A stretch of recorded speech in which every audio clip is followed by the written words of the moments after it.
रब जलील के बाबरकत नाम से जो दिलों के भेद बेहतर जानता है, देखती आंखों सुनते कानों आपको रियाज बलोच का सलाम पहुंचे। आप देख रहे हैं मेरा यूट्यूब चैनल। आज मैं अपने व्लॉग की इब्तदा अपने ज़िला रहीम यार खान की एक छोटी सी तकरीर से करूंगा।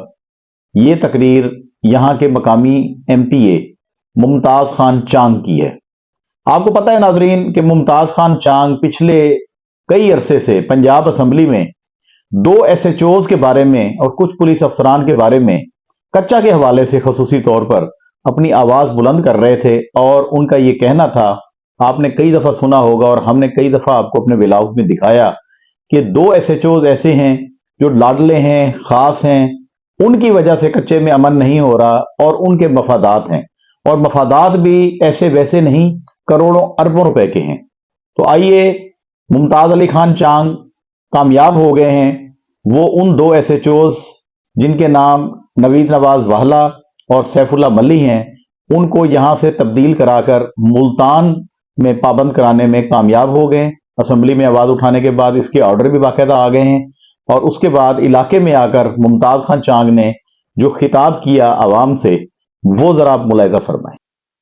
जितना भी पैसा यहाँ से रिश्वत, अगर एक क्रिमिनल बंदा है उसको आप अगर हटा नहीं रहे तो DPO साहब आप कितना पैसा आप हिस्सा ले रहे हो? मेरा ख्याल में अभी तो बात यहाँ हो चुकी है कि 70% DPO खाता है, 30% ये SHO खाते हैं।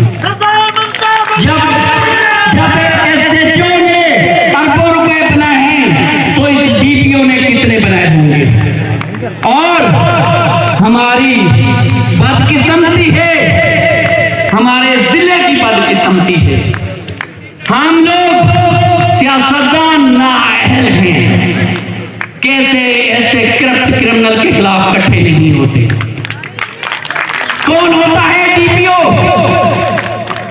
जो हम पे जुल्म करे, हमारे लोगों पे बेगुनाह FIR करे?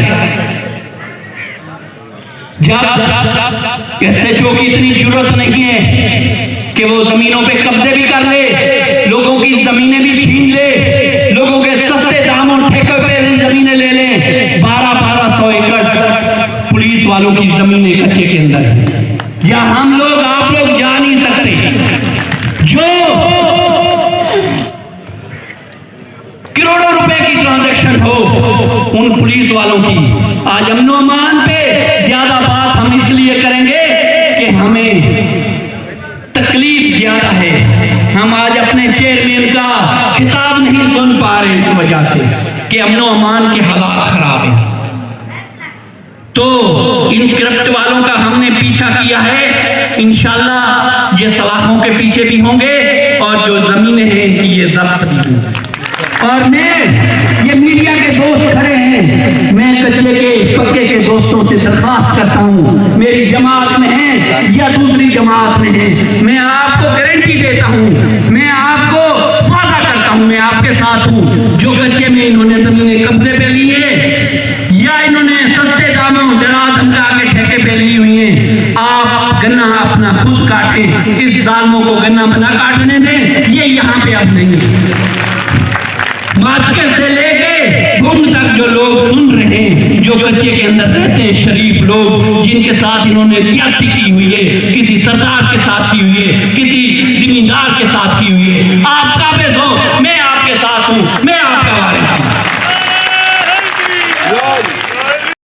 आपने मुमताज खान चांग का ये खिताब सुना है, उसमें ये संगीन इल्जामात लगा रहे हैं। अफसोस की बात तो ये है कि हमारे यहाँ पर मामलात को इतना ज्यादा संगीनी और बारीक नजर से देखा नहीं जाता। मैं पहले ही कह रहा था कि अगर मुमताज खान चांग सच कह रहे हैं तो फिर इस पर ज्यादा एक्शन क्यों नहीं होता। हालांकि मुमताज खान चांग कह रहे थे कि ये लोग सलाखों के पीछे भी जाएंगे और भी मामलात होंगे। इसी तरह मैं आपको ये बता दूं कि खानपुर का एक बहुत बड़ा मामला अनकरीब जो है वो उठने वाला है, और वो इतना बड़ा मामला है कि उसमें पूरा पंजाब हिल जाएगा। ये इस पर मैं जरा थोड़े से सबूत इकट्ठे कर लूं, पर इस पर अलहदा से एक व्लॉग करेंगे और हम आपको बताएंगे कि यहाँ पर क्या जुल्म हुआ या क्या गैर कानूनी इकदाम हुआ اور کیا ایسا ہوا جو نہیں ہونا چاہیے تھا. تو یہ ممتاز خان چاند کی آپ نے سنی. اب اس کے بعد ناظرین اللہ فضل الرحمان صاحب نے خانپور کا دورہ کیا ہے، اور اس دورے کے دوران جب ان سے گفتگو ہوئی تو میں نے ان کو ایک سوال کیا، اور میں نے پوچھا کہ مولانا صاحب کیا ٹرمپ جو عمران خان کے دوست بتائے جاتے ہیں وہ اب ایک بار پھر امریکی صدر بن گئے ہیں، تو کیا وہ عمران خان کو چھڑانے میں کامیاب ہو جائیں گے؟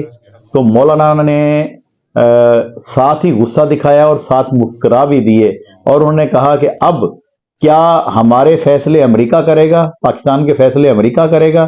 انا للہ و انا الیہ راجعون. اور اس سوال کو بہت زیادہ چینلز نے، جو قومی چینلز ہیں، انہوں نے بہت زیادہ ہائی لائٹ کیا. اور جب میں نے ان سے ایک دوسرا سوال کیا کہ یہاں پر آپ جہاں پر آئے تھے مخزن علوم میں، یہاں پر آنے سے پہلے آپ درگاہ عالیہ دین پور شریف تشریف لے گئے تھے، تو وہاں سے ایک تحریک ریشمی رومال جو ہے اس کا ابتدا ہوا تھا. بہت بڑی ایک تحریک تھی جو انگریزوں کے خلاف تھی. تو کیا اب ہم کوئی توقع کر سکتے ہیں آج کل آپ کی جماعت سے، آپ کے حوالے سے، کہ آپ اس قسم کی کوئی تحریک، جو کوئی ایسی تحریک شروع کر سکتے ہیں جس میں شریعت کا نفاذ آ جائے، جس میں اسلامی قانون کا نفاذ آ جائے؟ تو اس پر انہوں نے کیا کہا یہ ہم آپ کو دکھا دیتے ہیں. اور مولانا فضل الرحمان کا یہ کہنا تھا کہ وہ اکابرین تھے، وہ بڑے ہمت والے لوگ تھے. اب پہلے کے حالات اور اب کے حالات میں بڑا فرق ہے. 3-4 ہم نے ان سے سوالات کیے، اور وہ خصوصاً میں نے جو سوالات کیے تو اس کے بعد مولانا صاحب نے مدرسہ کی انتظامیہ سے بعد میں پوچھا بھی کہ یار یہ جو صحافی تھا یہ اس کا کس جماعت سے تعلق تھا؟ یہ بڑے عجیب عجیب سے سوال کر رہا تھا اور بڑے کرخت قسم کے سوال کر رہا تھا. تو سوال ہم نے مولانا صاحب ایسے ہی کرنے ہیں. آپ ماشاءاللہ پوری قوم کی نظریں اب پاکستان تحریک انصاف کے بعد، اور جو یہ ہماری حکومت چل رہی ہے، اس حکومت میں جو کچھ ہو رہا ہے، عوام کے ساتھ جو ہو رہا ہے، چلو سیاسی جماعتوں کے ساتھ آپ جو کر رہے ہیں. جاوید چودھری نے ایک ویڈیو کلپ بنایا ہے، اس نے کہا جی اتنی لاشیں، اس کی میں تصدیق کرتا ہوں کہ ڈی چوک میں جو ہے وہ گرائی گئیں. حامد میر نے کہا جی میرے سامنے گولیاں چلائی گئیں اور سب کچھ کیا، میں اس کا وٹنس ہوں. یہ وہ بڑے لوگ ہیں، بڑے صحافی ہیں، وہ باتیں کر سکتے ہیں، وہ وہاں پہ موقع پر تھے. ان کا بگڑنا بھی کچھ نہیں، اگر کچھ بگڑے بھی صحیح تو ان کے لیے آواز بھی بڑی اٹھے گی. ہم تو ایک چھوٹے سے شہر کے چھوٹے صحافی ہیں، تو ہم نے کیا باتیں کرنی ہیں. تو میں مولانا صاحب یہ عرض کر رہا تھا کہ اب چونکہ نون لیگ کو بھی آزما لیا گیا اور بار بار آزما لیا گیا، پاکستان پیپل پارٹی کی بھی حالت یہی ہے. صدر آصف علی زرداری، میں نے یہ سوال مولانا فضل الرحمان صاحب سے کیا، اور قوم کو بھی یہ سوال ضرور کرنا چاہیے کہ اس سارے معاملے میں جو ڈی چوک پر ہوا، جو پاکستان میں ہوا، جو تحریک انصاف جو ہے احتجاج کے لیے آئی، اور جو حکومت نے ان کے ساتھ کیا یا حکومت کے ساتھ انہوں نے کیا، دونوں صورتوں میں اس وقت جو پاکستان کے صدر مملکت ہیں آصف علی زرداری، وہ اب تک خاموش کیوں ہیں؟ ان کے لب کیوں سلے ہوئے ہیں؟ انہوں نے کسی قسم کا بیان کیوں نہیں جاری کیا؟ انہوں نے ابھی تک کسی قسم کا کوئی ایکشن کیوں نہیں لیا؟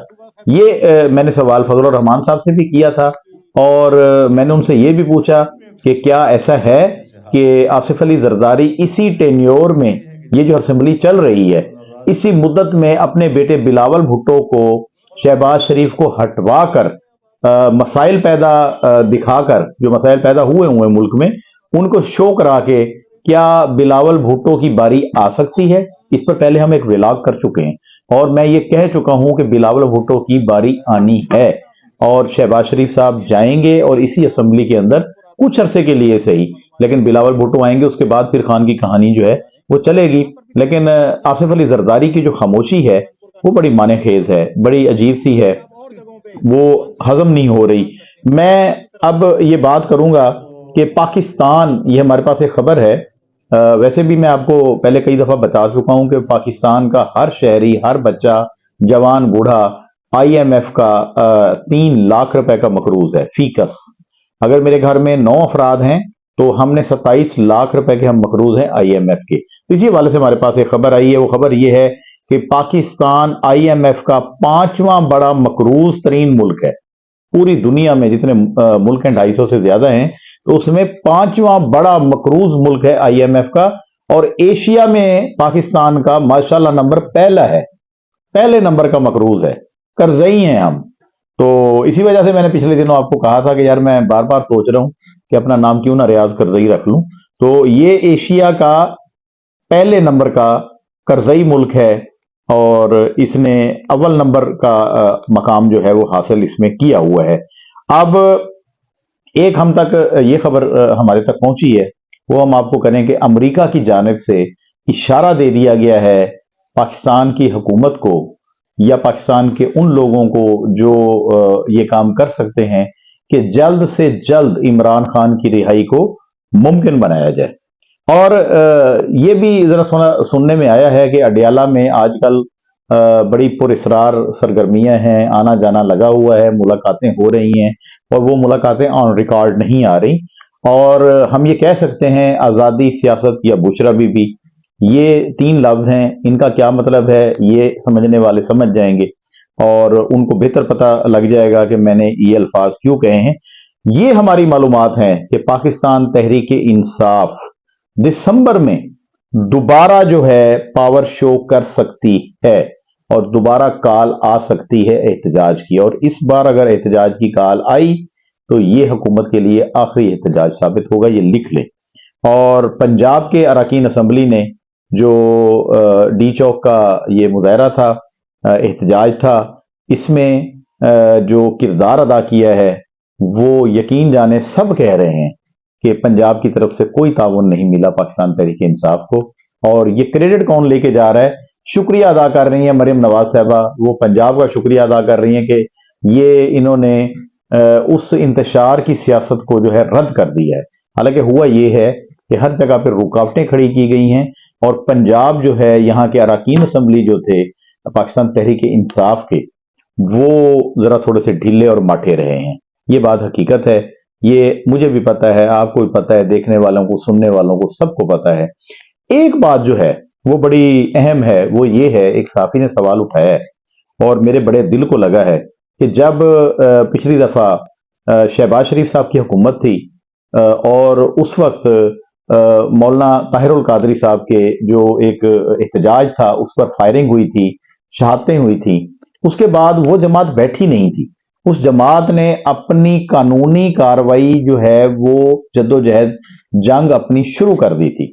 अदालतों में उन्होंने रिट की, थानों में उन्होंने अपना, बेशक उनका कुछ ना हुआ, उन्होंने थानों में एप्लीकेशंस दी, सब कुछ दी, लेकिन यहां पर इंतहाई अफसोसनाक जो है ये है कि बड़े बड़े नाम हैं, बड़े बड़े दावे हैं। अली अमीन गंडापुर साहब कितनी बड़ी बड़ी बातें करते हैं, इनकी बातें सुन लें आप, ऐसे लगता है कि अभी धमाका हो जाएगा, अभी पता नहीं जो है ना 1 घंटे के बाद हुकूमत चली जाएगी और पाकिस्तान में पता नहीं क्या से क्या हो जाना है। लेकिन एक सिंगल एप्लीकेशन किसी थाने में नहीं दी गई। जो ये लोग कह रहे हैं कि हमारे इतने लोग मर गए, कोई दर्जन कह रहा है, कोई 2 दर्जन कह रहा है, कोई सैकड़ों में कह रहा है, कोई 250 कह रहा है, तो कोई एक सिंगल एप्लीकेशन नहीं दी गई। और मोहसिन नकवी साहब ने जो बात की थी, मैं उनसे इत्तेफाक करता हूं। वजीर दाखिला साहब ने कहा था कि अगर आपके पास कोई सबूत है तो आप ले आए, कोई पोस्टमार्टम रिपोर्ट है तो ले आए, कोई एप्लीकेशन है तो ले आए, कोई आपके पास जनाजा है तो वो ले आए, कोई आपके पास वीडियो है तो वो ले आए, हम कार्रवाई करने के लिए तैयार हैं। जिन्होंने ये किया उनके खिलाफ। लेकिन अभी तक तहरीक इंसाफ की जो क़यादत है, जो यहाँ पर मौजूद है, बैरिस्टर गोहर साहब भी हैं, बुशरा बीबी साहबा भी हैं, उसके अलावा जो है वो गंडापुर साहब भी हैं, जो गंडासा उठाकर हर वक्त जो है वो मैदान में होते हैं और सीएम शिप के भी मजे कर रहे हैं। और एक और वीडियो जो मेरी नजर से गुजरी है वो मैं यहाँ लगाना नहीं चाहता, ना मैं लगाऊंगा। वो ये है कि मुख्तलिफ बयान लोगों के आए हैं कि मेरा ताल्लुक अफगानिस्तान से है, मुझे 3000 का लालच देकर यहाँ पर लाया गया और मुझे असला भी दिया गया चलाने के लिए। इस किस्म के बयानात जो है वो एक वीडियो मेरे सामने से गुजरी है। अब वो किसने बनाई है, बनवाई है या वायरल कराई है, इसमें किसका हाथ है, इसके बारे में तो हतमी कुछ नहीं कहा जा सकता, लेकिन ये बात सामने आई है। ये भी पता चला है कि पाकिस्तान तहरीक इंसाफ के अंदर सबसे ज्यादा झूठ बोलने वाले जो है वो बंदा पकड़ा गया है, उसका नाम भी सामने आ गया। मुराद सईद के हवाले से वजारत दाखिला की तरफ से भी तकरीबन जो है तस्दीक हो चुकी है, या इंतजामिया की तरफ से तस्दीक हो चुकी है कि मुराद सईद जो है, जो मफरूर हैं, वो इस्लामाबाद के एहतजाज और या धरने में मौजूद थे। ये बात भी ऑन द रिकॉर्ड आ चुकी है। तो नाजरीन, मुझे इजाजत दीजिए, फिर मिलेंगे। अल्लाह हाफिज।